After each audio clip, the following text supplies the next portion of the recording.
Hello மக்களே, சிந்து பைரவி அடுத்து என்ன நடக்க போகுதுன்றது இன்னொரு வீடியோவில் ஒரு குட்டி ப்ரெமோவாக பார்க்கலாம் வாங்க.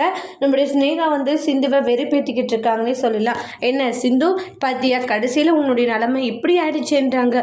இப்படி யாருமே உனக்கு ஆதரவு இல்லாமல் இந்த மாதிரியான ஒரு இடத்துல வந்துட்டியா அப்படின்றத சொல்லிட்டு ரொம்ப திமிராக பேசிகிட்டு இருக்காங்க. அதுக்கு சிந்து இருந்துட்டு, இங்கே பாரு ஸ்னேகா, ஒரு நாள் இன்றைக்கி நான் இங்கே இருக்கிறவ கண்டிப்பாக எல்லோரும் என்னை புரிஞ்சு ஏற்றுப்பாங்க. சும்மா தேவையில்லாமல் பேசிகிட்டு இருக்காது, அவ்வளோதான், உன்னுடைய சாப்டர் முடிஞ்சு போச்சு அப்படின்றாங்க. கடைசி வரைக்கும் சிவா எனக்கு மட்டும்தான், கூடி சீக்கிரத்தில் எப்படின்னா சிவாவை கல்யாணம் பண்ணி காமிக்கிறேன்னு மட்டும் பாரு அப்படின்றாங்க. அதுக்கு சிந்து சொல்கிறாங்க, அது ஒரு காலமும் நடக்காது. ஏன்னா இப்படி ஒரு கெட்ட எண்ணத்தில் டாக்டர் அடைஞ்சே திருவன்னு நினைக்கிற பற்றியா? அப்படி இருக்கும்போது டாக்டர் உன்னை கண்டிப்பாக ஏற்றுப்பாங்கன்னு நினைக்கிறியாடி? எந்த காரணத்தை கொண்டு என் புருஷன் உன்னை ஏற்றுக்க மாட்டாருன்றாங்க. அது நடக்கவும் நடக்காது. அதனால் சும்மா தேவையில்லாமல் இப்படி கற்பனைகளை வளர்ந்துக்கிட்டு இருக்காதுன்றாங்க. ஓ, கற்பனைகளை நான் வளர்த்துக்க கூடாதா? அதையும் பார்க்கலான்றாங்க. இதில் நீ ஜெயிக்கிறியா இல்லை நான் ஜெயிக்கிறேனான்றாங்க. கண்டிப்பாக சிவாவை கல்யாணம் பண்ணி காமிக்கிறேன், கண்டிப்பாக நான் டாக்டர் கூட சேர்ந்து காமிக்கிறேன்டி அப்படின்னு சொல்லி சேலஞ்ச் கொடுக்குறாங்க.